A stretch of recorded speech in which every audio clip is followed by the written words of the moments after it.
Okay, may pag-aaralan tayo ngayon mga tropa. At ito ay isa sa mga kilalang kilala na at sikat na verse na. Part 2 yung pag-aaralan natin ngayon mga kaibigan. Yung sinabi ko sa una kong video na ang nakipag-isa na kay Kristo ay isa ng bagong nilalang. Wala na yung dati niyang pagkatao. Alam niyo mga kaibigan, hindi basta-basta yon, hindi madali yon. Pinakamahirap na isa pa ay ang mag-control sa sarili. So yung mga taong may control sa sarili, sila yung mga taong hindi madaldal, hindi maingay, tahimik lang. Okay?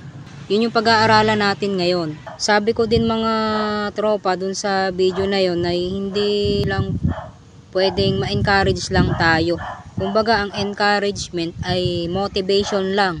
Pinakaibig kong sabihin mga kaibigan ay hanggang kailan mo panghahawakan o yung panghahawakan mo habang buhay. Kasi pag motivated ka, parang siglang-sigla ka lang. Tapos nung ikaw ay nagka-problema, nawalan ka na ng control sa sarili ba. Kaya sabi ng Bible, ang nakipag-isa na kay Kristo ay isa ng bagong nilalang. Wala na yung dati niyang pagkatao, siya ay bago na at napalitan na yung luma niyang pagkatao. Ibig sabihin wala na. Ibig sabihin meron ka na dong self-control, pagpipigil sa sarili, yung tinatawag na 9 fruit of the Holy Spirit. So basahin natin yun. Magsimula tayo mga kaibigan sa verse 19, Galatia 5:19. Hindi maikakaila ang hilig ng laman, pakikiapid, kahalayan at kalaswaan, pagsamba sa Diyos-Diyosan, pangkukulam, pagkapuot sa isa't isa, pag-aaway, pagsiselos, pagkakagalit at kasakiman, pagkakampi-kampi at pagkakabahabahagi. So ito yung pagkipagmarites ba, bahagab-bahagi kampi-kampi, ganun, chismisan ba. 21, pagkainggit, paglalasing, kalayawan at iba pang katulad nito. Muli ko kayong binabalaan, ang gumagawa ng mga ito ay hindi magkakaroon ng bahagi sa kaharian ng Diyos.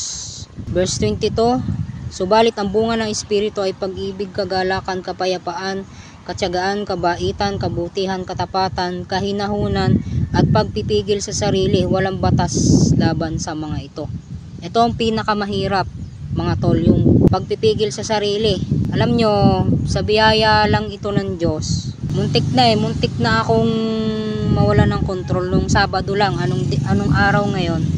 Martes, nung Sabado lang. Okay, galing akong luma mga kaibigan at doon ay pinuntahan ko lang yung aking kaibigan. Nung ako'y pauwi na, ako'y papasok na sa trabaho, dumaan ako sa Burgos.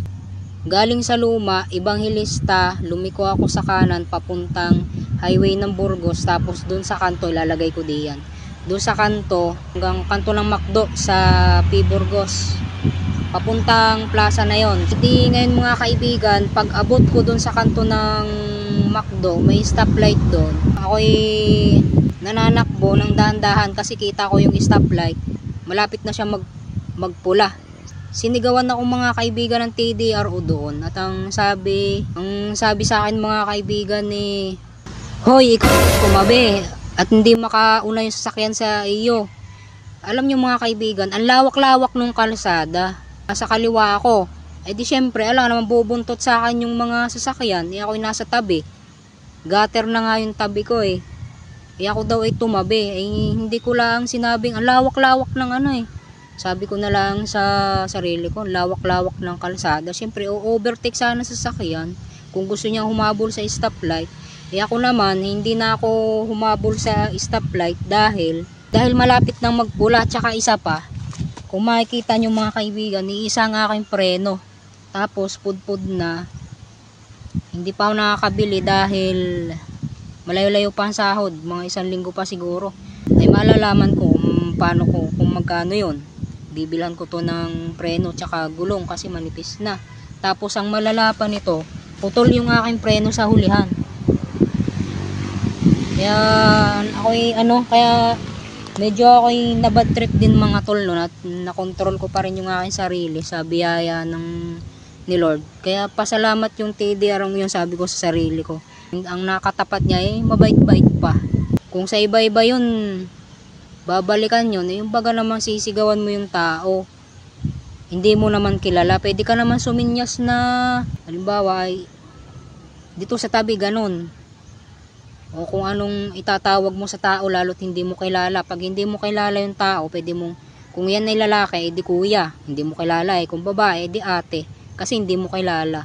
O halimbawa ako, kuya, dito ka muna sa tabi kasi malapit na magpula yung stoplight. Ay hindi ang nangyari mga tol, ako'y sinigawan. Di syempre medyo ano sa akin, ako'y isip-isip ko pambihira tong TDR na to, hindi naman ako kilala o sisigawan. So sa biyaya pa rin ng Diyos, nakontrol ko pa rin yung aking sarili. Kung sa iba-iba yon, ewan ko lang. Minsan kaya marami ang nagkakagulo sa karsada dahil sa mga gayon.